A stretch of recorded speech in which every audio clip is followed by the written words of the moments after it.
Banyak sahabat menanyakan apa komentar saya tentang pernyataan pejabat keuangan bahwa hutang Indonesia masih dalam ambang batas aman. Nah, gimana ini jawabannya? Sontoloyo ini bisa apa menjawab pertanyaan tentang hutang? Pastinya saya tidak ingin berargumen dengan menteri keuangan terbaik di dunia. Siapa saya juga sih? Kemudian setelah saya pikir-pikir mungkin ada baiknya bukan argumen tetapi menyampaikan dengan keilmuan yang lain. Dengan demikian diskusi menjadi netral. Karena bisa saja salah keilmuannya, bisa juga salah ambil sampel sehingga salah kesimpulan, dan dengan demikian kita nggak kena pasang ledek, nggak salah ilmu gitu kan. Nah, ada sih ketakutan atau ketidakenakan kita bagaimana kalau keilmuan kita yang benar di kemudian hari. Kan jadi kayak pemerintah sekarang melakukan false information, itu yang kita nggak mau. Jadi harus berdasarkan keilmuan baru kita bertutur. Bagaimana kalau mulai dari sana? Bener deh, kalau ternyata kita benar gak enak banget jadinya. Begini melihat dari kacamata lain, dari ilmu lain. Ngapunten loh ya Bu, jangan diambil hati, ini untuk semua anak bangsa boleh beda keilmuan kan? Pertanyaan pertama, refleksi ke tahun 1998. Apakah Indonesia krisis karena pemerintah gagal bayar hutang atau karena rasio hutang pemerintah saat itu lebih tinggi dari pemerintah sekarang? Dalam bahasa lain, rasio hutang seperti dikatakan Ibu Menteri, rasio hutang kita aman masih 29%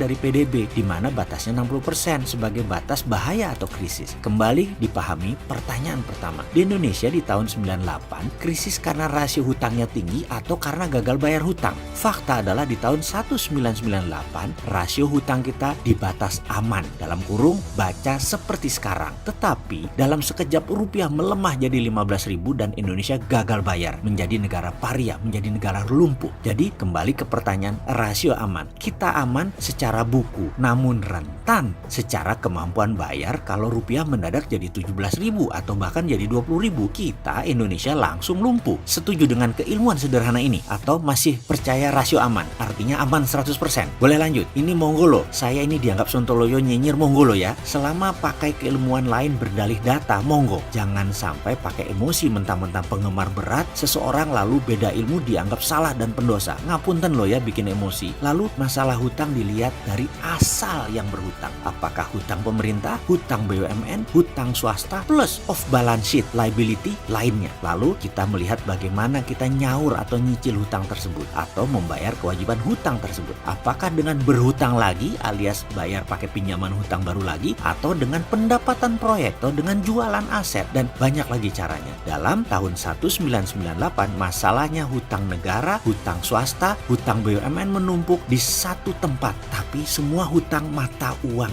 asing alias hutang dari pinjaman luar negeri. Jadi rentan dengan naik turunnya kurs. Di tahun 2019 ini hutang negara, hutang BUMN mendominasi, swastanya sedikit. Lalu dikatakan bahwa Jepang, Amerika adalah negara penghutang terbesar. Nah ini menarik, benar setuju. Hutang diambang rasio atas alias sudah di atas 55% dari negara Amerika dan Jepang. Namun di sekolah saya diajari juga cara melihat data dengan cara lain. Maaf ya, mungkin karena kampus pinggiran beda dengan kampus Bonafit, jadi ilmunya masih ecek-ecek saya ini. Begini kami diajarkan, hutang Amerika menggunakan mata uang negaranya sendiri, alias hutang pakai mata uang dolar juga. Jadi tidak ada potensi rugi kurs, dan juga pembeli surat hutangnya ya warga Amerika sendiri, pengusaha Amerika sendiri, perusahaan Amerika sendiri, atau pinjamannya jadi pinjaman dalam negeri yang banyak. Demikian juga Jepang, dana pensiun Jepang duitnya banyak dan dipakai beli surat hutang negara sendiri, yen ketemu yen. Sekarang hutang Indonesia 100% hutangnya foreign direct investment, hutangnya pakai currency asing, masuk ke proyek BUMN dan proyek negara. Jadi kok saya nggak enak untuk mempertanyakan hutang kita